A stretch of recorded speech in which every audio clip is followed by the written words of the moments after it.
I am in Cincinnati, Ohio, outside of the Cincinnati Art Museum. This is a really great art museum. I've been here a few times. And what's really cool is that this building was built in 1886, making it the oldest art museum building west of the Allegheny Mountains, and it's just a freaking cool building, and they have a great collection, so that's what we're gonna go see. And right out front they have a statue I call the Pinocchio Redemption. This is by Jim Dine, who's a pretty famous artist. This is about 12 years old at this point, but it is of the character of Pinocchio. So this is the 1886 part of the building, but there's been some additions over the years. There's like a stone section, I think, that was done later. You can see a little bit of it right there.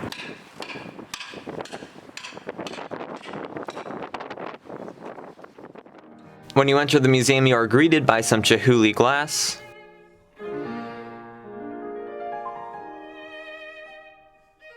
I'm not sure what this is, but it's pretty cool.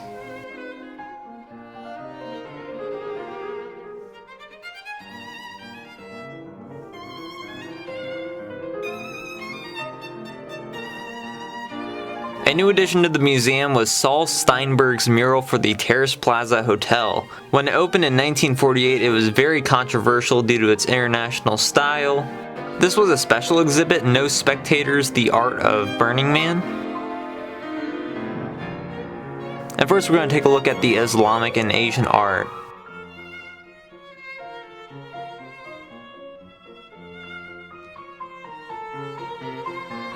This is a ceramic lion produced in Iran around 1200 when it was controlled by the Seljuks. These are decorative arts of the Ottoman era.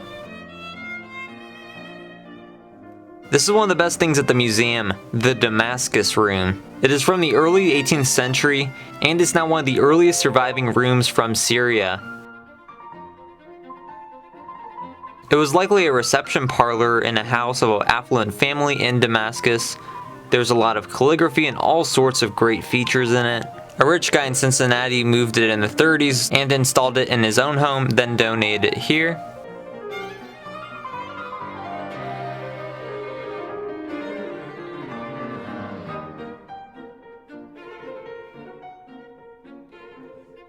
This is a celestial maiden from 11th century India.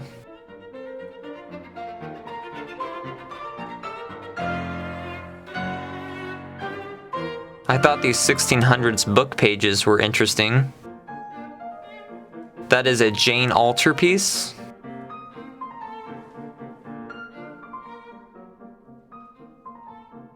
A Chinese dancing horse made during the Tang Dynasty in the 8th century. The room is filled with Chinese artifacts.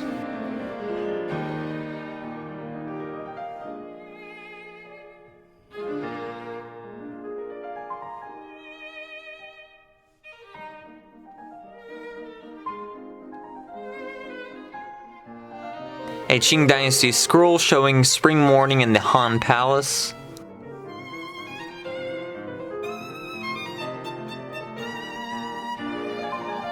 A Chinese Buddhist stele from 522. This would have been in a temple.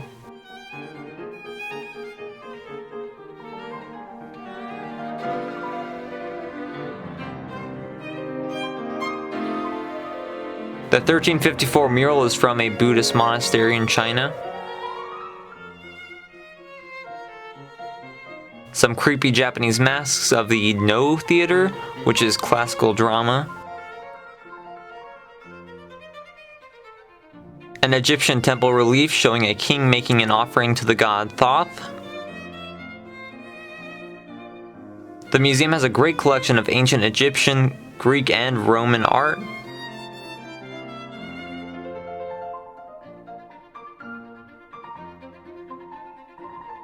A mummy sarcophagus from 330 BC.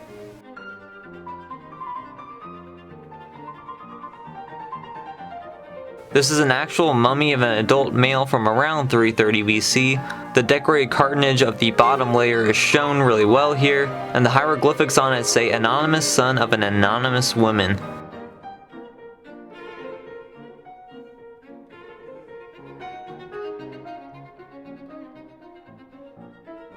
a fragment of what was a colossal statue of Sekhmet,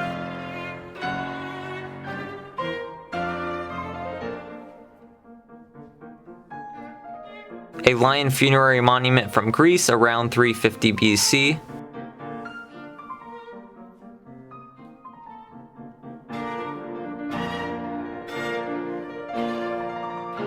a Mitharic relief of a bull from somewhere in Italy during the Roman Empire,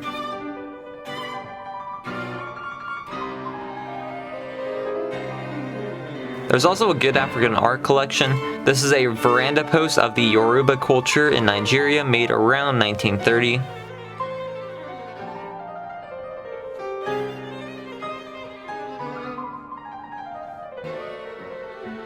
A model racing canoe from Cameroon. It was a popular spectator sport there. Relief carved tusks from the Congo.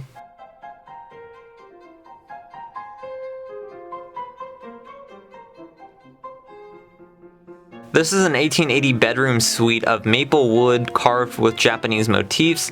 These are all relics of the Fountain Room, a set of amazing architectural work done by the Cincinnati company Rookwood Pottery, which is usually associated with its pottery. But really its faience, or its architecture and artwork, is way better. Some of Rookwood's architecture can still be found, like at Carew Tower in Cincinnati, and these fireplaces are at the West Baden Springs Resort in Indiana.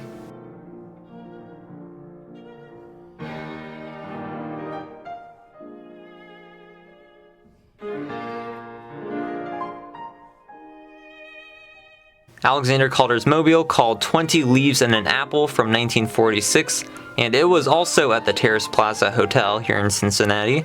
And this awesome mural by Yao Muro was in the same hotel. Muro is one of the most famous Spanish modernists and surrealists, and this mural is 37 feet long, probably my favorite work of his that I've seen in person.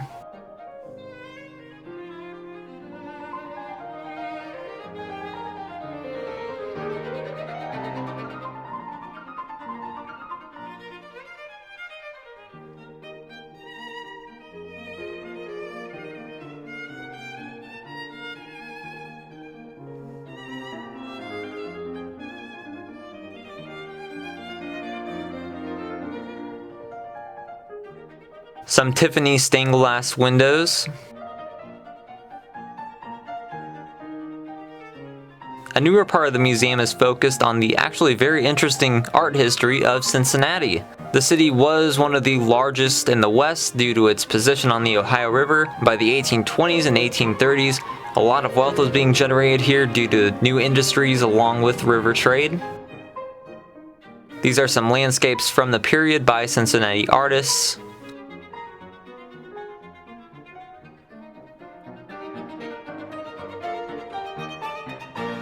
These are the Angels by Hiram Powers from St. Peter and Shane's Cathedral. There was a large abolitionist community here, and this is a bust of Reverend Lyman Beecher, a famed Protestant preacher, and was also the father of Harriet Beecher Stowe.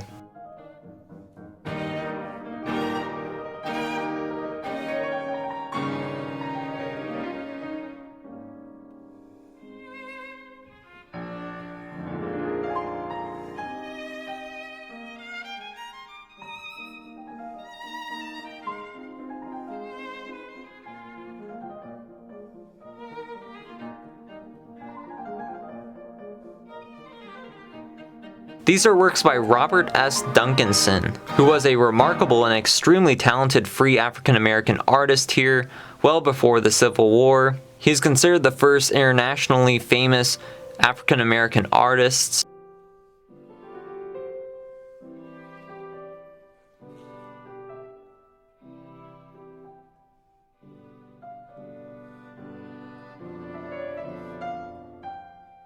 This room showcases the works of Frank Duveneck, who was an avant-garde realist in Munich and then became the Cincinnati region's most influential painter after the Civil War due to his more modern and exhilarating style, which was quite a bit different than what people here were used to.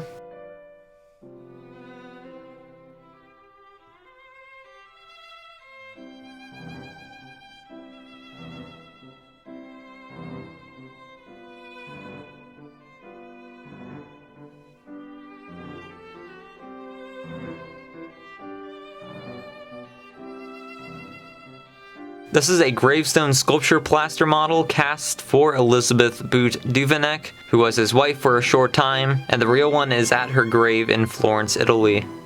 The art car furniture movement was popular among the wealthy in Cincinnati, and this furniture is so amazing.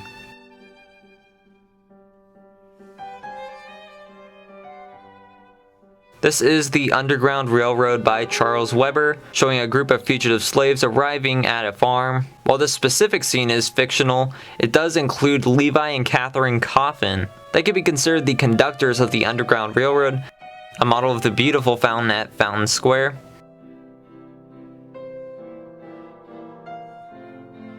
A portrait of the Archbishop William Henry Elder by Thomas Eakins.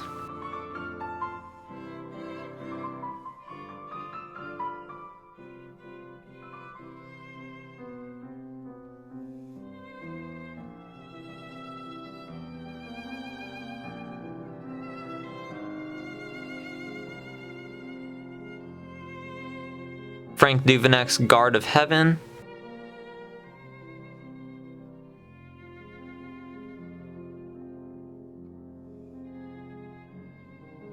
This depicts Piatt Park and the William Henry Harrison equestrian statue in Cincinnati. Industry Protecting Art and Music, an allegorical sculpture from 1930. Henry Farney's Hunting Camp on the Plains. Farney was basically Cincinnati's Frederick Remington. He traveled out west a lot, made sketches, then returned to his studio here and made paintings.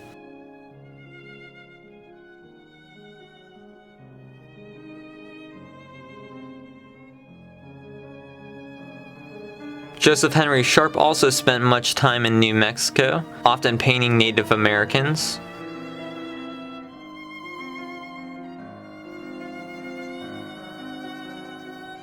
The art museum itself is depicted here in 1927. A view of Fountain Square in the 4th and Vine Tower in 1929, when it was still the tallest building in the city before Cairo Tower blocked it out. The return of the 147th, depicting a victory march in downtown Cincinnati after World War I. This was kind of odd. It seems to be a makeshift Nickelodeon theater showing Old West films, but still pretty neat. And now some general American art. This is a painting by Frederick Remington called A Map in the Sand from 1905. Randolph Rogers' The Last Arrow.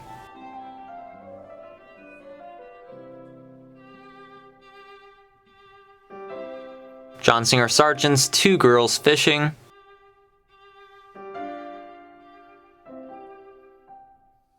William Merritt Chase's Summer at Shinnecock Hills.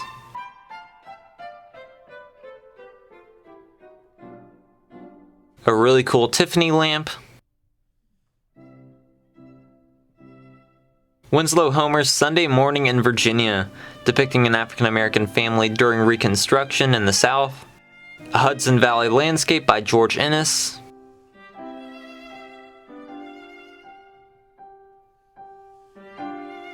Sargent's A Venetian Woman. He would often do these larger-than-life, full-body portraits. A Victorian hair wreath made into the art museum. It's considered folk art, and here's some more examples.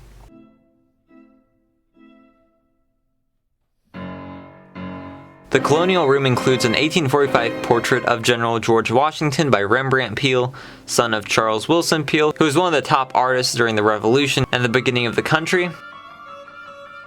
This platter was owned by George Washington. He purchased it in 1786. It was used at Mount Vernon. It has the insignia of the Society of the Cincinnati.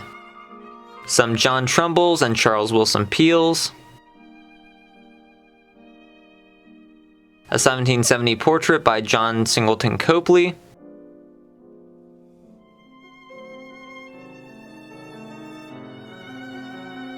Hiram Powers' bust of Benjamin Franklin. The great Hudson River School landscapist Thomas Cole's view across Frenchman's Bay from Mount Desert Island in 1845. Robert S. Duncanson of a Minnesota waterfall. He decided to go up into that area for safety during the Civil War. Albert Bierstadt's Bridal Veil Falls in Yosemite, the Falls of the Tequendama at Bogota in present-day Colombia by Frederick Edwin Church, Fruit and Vegetables by Jacob Lawrence, Georgia O'Keeffe's Backyard from her Ghost Ranch in New Mexico, Horace Pippin's Christmas Morning Breakfast, 1945, based on childhood memories of his mother, and he made this shortly before his death. Andrew Wyeth's painting of Henry Teal, a lobster man who was a friend of his. Edward Hopper's Son on Prospect Street in Gloucester, Massachusetts. Grant Wood's Daughters of Revolution from 1932. This is actually a satirical painting because he objected to the daughters of the American Revolution, which had condemned the German manufacture of a stained glass window he designed. This is a 1792 painting by Benjamin West depicting Ophelia and Laertes from Act 4, Scene 5 of Hamlet when he, spoiler alert, returns to France to find his sister consumed by insanity. A rustic scene of a gypsy encampment made from polychrome wax. A large portrait by Sir Joshua Reynolds, one of the most famous artists of 18th century England.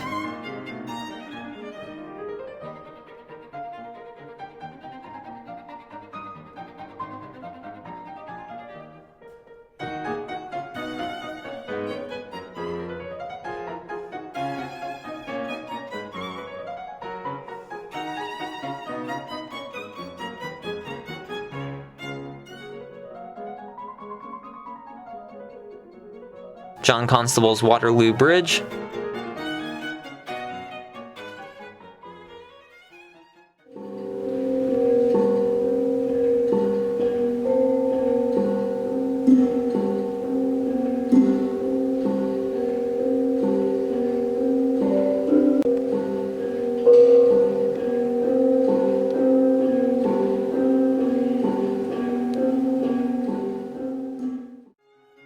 This is definitely part of the old building when art museums would include period architectural features to make you feel as if you were in a European palace or art museum. This room features Dutch and Flemish art.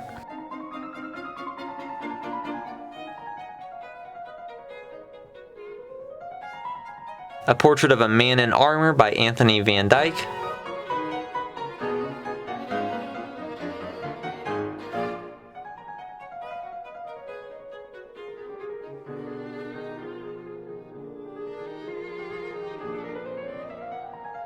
This is pretty amazing. El Greco's Christ on the Cross, which shows his adopted hometown of Toledo, Spain in the background.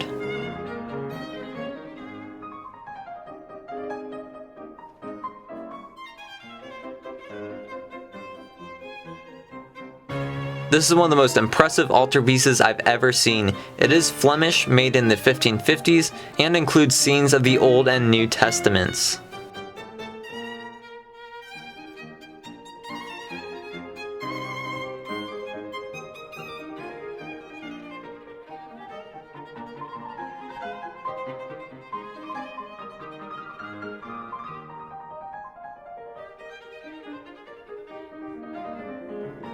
Some Gothic and medieval paintings. This is the Fall of Angels, painted in 1440.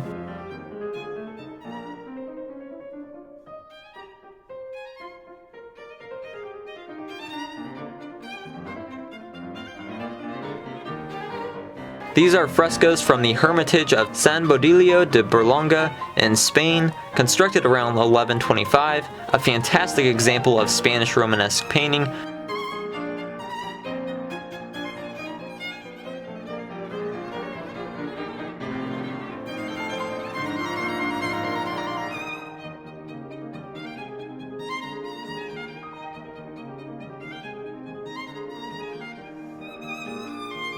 Some magnificent and large Renaissance Italian paintings. This is Mars with Cupid from 1649. Alexander the Great and the Fates.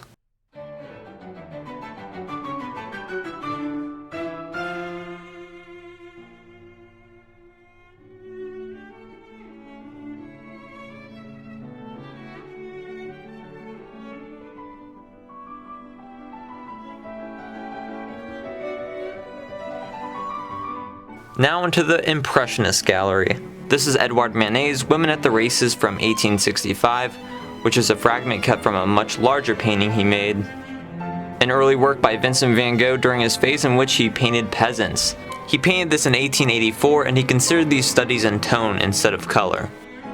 Jean-Baptiste Camille Corot's Bend in the Seine. The Shepherd and Sheep from 1880. Corot's Don Quixote, even though Don and Sancho can hardly be seen in the background. A Scene of Sunset from Vevey, Switzerland.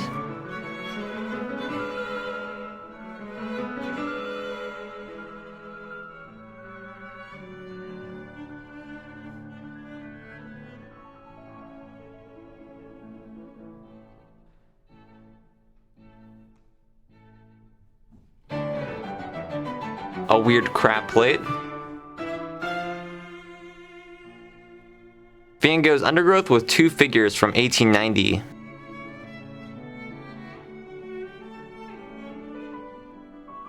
This one particularly has very thick and animated brush strokes.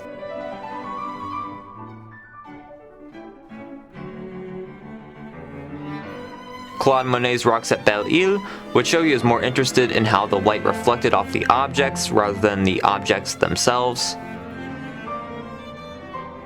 Camille Pissarro's Cabbage Patch near the village. Pissarro's Grey Day.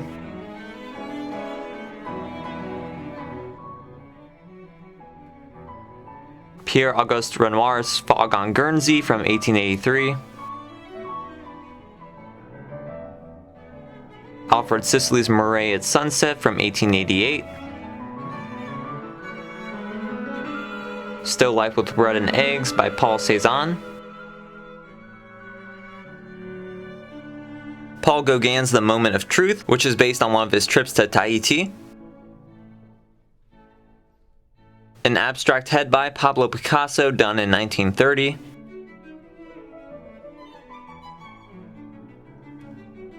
These are still lifes done by one of the great Cubists, Georges Braque.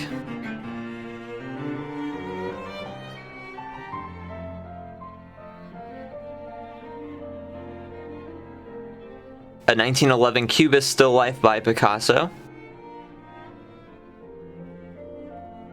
A portrait of French poet, painter, writer, and critic Max Jacob by Modigliani. The Romanian Blouse by Henri Matisse in 1937. This is a pretty well-known work of his. The Head of a Woman by Picasso.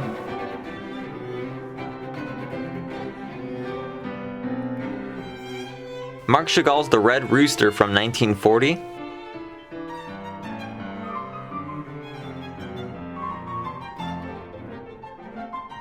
Chagall also did this jug in 1958 depicting the flight into Egypt.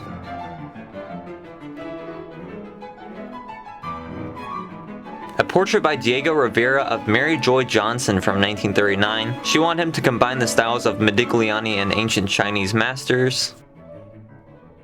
This is apparently a portrait of Carole Lombard by Willem de Kooning in 1947. This is some mid-20th century modern art, including a Mark Rothko.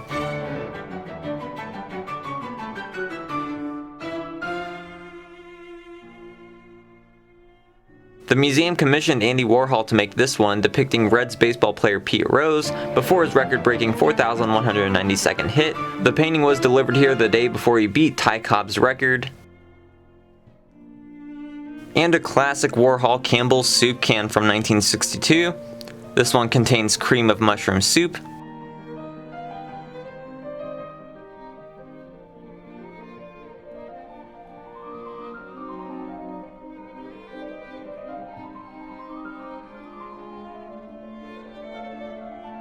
So the museum has a really impressive and remarkable permanent collection.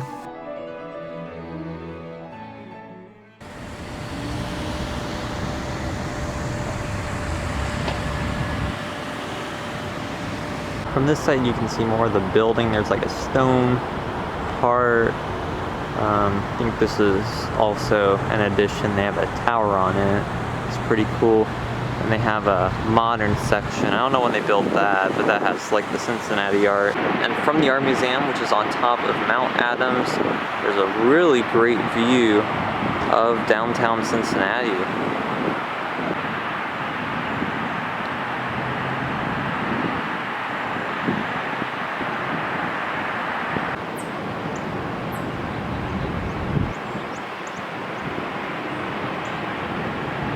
Alright, so that was the Cincinnati Art Museum. Really one of the best art museums in the Midwest. Definitely worth your time if you're in Cincinnati. Has a lot of great works, as you just saw, so definitely come here and check it out. I have another video that I did here today, and that's on the Paris 1900 exhibit, which is very cool, and I got to film. So please go check that out, and thanks for watching.